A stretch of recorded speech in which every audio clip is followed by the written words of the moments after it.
I consider myself sort of like a godmother to the reproductive justice movement.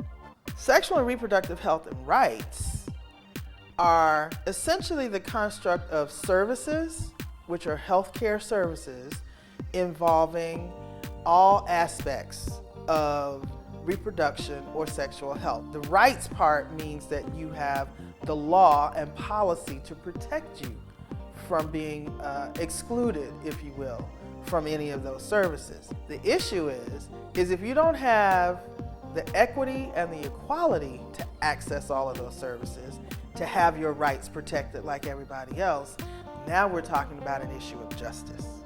I was actually working in women's health. I was working in the reproductive rights field. When AIDS came along, it was already evident that this was a black women's issue.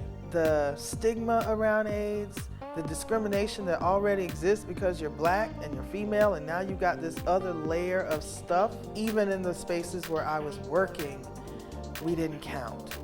We take the 2020 Leading Women's Society as a way of celebrating, acknowledging, and lifting up the visibility and the voices of women who have been doing really amazing things while living with HIV and AIDS, at least 20 years or more, so that they are actually a symbol of hope and they're a symbol of leadership. And we take an opportunity once a year to just say thank you. What is most important about why it even exists is because we have chosen to acknowledge our anniversary by acknowledging those folks who have been fighting HIV in their lives or in their bodies as long as we have been fighting it in the community. So that's how we started out with our 20th anniversary was, let's find 20 women who've been dealing with this for 20 years just like us.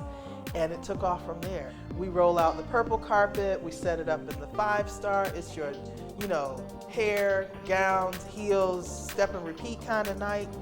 And then there's a leadership institute that follows that they actually formulate to learn and share learning with each other as a part of their leadership development and growth.